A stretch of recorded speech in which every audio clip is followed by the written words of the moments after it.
เจ้าเคยมีความเชื่อมั่นในตัวเองบ่ค่อยมีเรื่องหนึ่งที่จะเล่าปันฟังสมคิดไปท่องเที่ยวที่สวนสัตว์แห่งหนึ่งและได้พบกับช้างจำนวนหลายตัวยืนอยู่ในสวนสัตว์มันมีขนาดที่ใหญ่โตมโหฬารแต่สมคิดกับเกิดความประหลาดใจแปลกใจว่าเหตุใดช้างที่ตัวใหญ่น้ำหนักเป็นตันๆจึงถูกพันธนาการด้วยเสือกเส้นน้อยที่มัดอยู่ขาทางด้านหน้าของมัน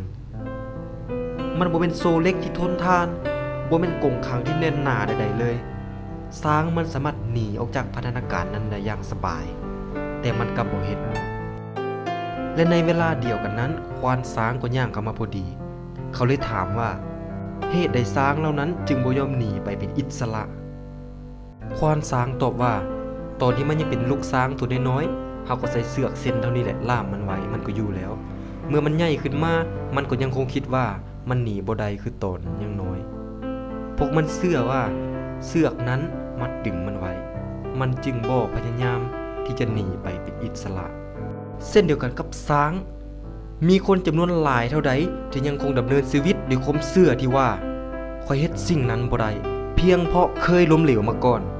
ข้อยเฮ็ดมันบ่ได้มันยากเกินไปข้อยเฮ็ดบ่ได้เพราะข้อยบ่สามารถที่จะทำมันข้อยเฮ็ดมันบ่ได้ย่านความผิดพลาดในโลกนี้บ่มีไผจะบ่เคยผิดพลาดอาจารย์ที่สอนอยู่ในมหาวิทยาลัยอาจจะสอนหนังสือให้นักเรียนผิดพลาดในบางครั้งตำรวจก็อาจจะจับโจรบ่ได้เสมอไปพนักงานเสิร์ฟในร้านอาหารก็อาจเสิร์ฟอาหารผิดโต๊ะในบางครั้งคราววิธีที่จะเฮ็ดให้บ่เกิดความผิดพลาดนั้นก็คือทำสิ่งนั้นอีกครั้งหนึ่งการเรียนรู้ความผิดพลาดของตนเองเรียนรู้ความผิดพลาดของคนอื่นแล้วนำเอามาเป็นหลักปรับปรุงแก้ไขบ่ให้มันเกิดความผิดพลาดอีกครั้งแล้วมันจะดีขึ้นจงหยุดความเชื่อที่ว่ามันยากเกินไปข้อยบ่สามารถทำมันได้เพราะเมื่อใดที่เจ้าเชื่อว่ามันยากเจ้าจะกังวลประหม่าย่านตื่นเต้นและเจ้าจะเฮ็ดสิ่งนั้นได้บ่เต็มที่หรือล้มเลิกที่จะเฮ็ดมันเมื่อใดที่เจ้ายังลงมือเฮ็ดเจ้ายังมีโอกาสเสมอแต่ถ้าเจ้าล้มเลิก